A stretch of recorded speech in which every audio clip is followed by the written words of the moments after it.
Yeah, no, I have to say, just to be a bit chauvinistic about Toronto, that if you have to get prostate cancer, I guess Toronto is not a bad place to get it. We have an excellent medical system. So to get into my story, I was diagnosed in March 2007 after having done my prostate biopsy earlier that month. The biopsy was suggested because of a PSA reading of 4.2. And by the way, I delayed getting the biopsy for a few months, for a period of time.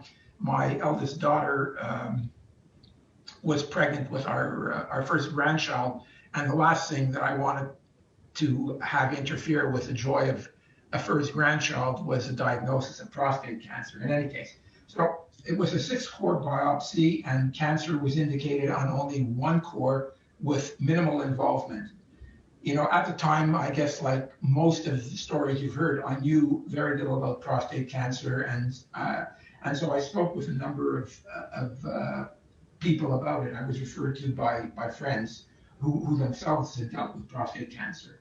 I also asked my urologist to arrange for me to meet with a radiation oncologist because I had considered brachytherapy, not really understanding active surveillance at the time. After meeting with the radiation oncologist, which wasn't a particularly helpful meeting, I decided that I would begin active surveillance and advised my urologist of this in May 2007.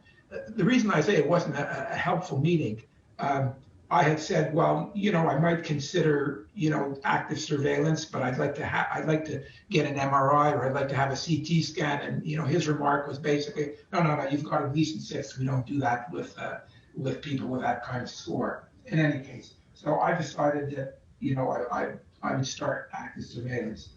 And my urologist was supportive of it, but I'd like to just quote a couple of the notes that I have in my records.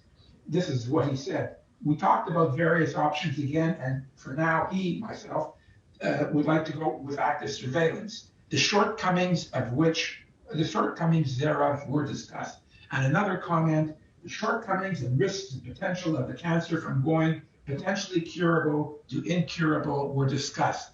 So yes, he was supportive, but I'm not sure how supportive. And he certainly didn't talk about any of the good things about going on active surveillance. Anyhow, during this time and prior to my next biopsy, I was followed with quarterly PSAs and digital rectal exams. In August 2008, so about a year and a few months after my initial diagnosis, I did a confirmatory biopsy, this time 10 cores, all of which were negative. By that time, I had been an active member of the man-to-man peer support group in Toronto, and had heard about and learned a lot more about prostate cancer. I also requested a second opinion from one of the top oncologic surgeons in the city, and after meeting with him in September 2008, my decision to stay on active surveillance was pretty well confirmed.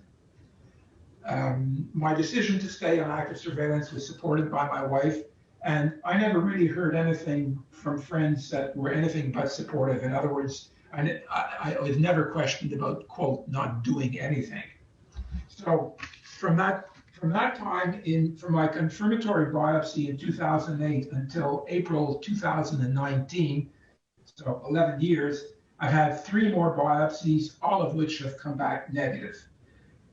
Prior to my 4th biopsy, I insisted on an MRI, and that didn't show anything. My 5th biopsy in 2019 was a transperineal biopsy, so something different. If I had to look at, my journey over the years, I'd have to say that, for me, I think the decision to follow active surveillance was a good one. It allowed me to continue as normal a life as possible, despite living with prostate cancer. I've always been, I think I've always led a relatively, healthy lifestyle. I've been into exercise for years and years, but what it did was really sort of focus a lot more, just being a lot more careful about diet, certainly a lot more observant about exercise and things like that. Am I anxious? Well, I do think about my scores twice annually when I get my PSA taken, but obviously as the years have moved on, it's become less of an anxious time.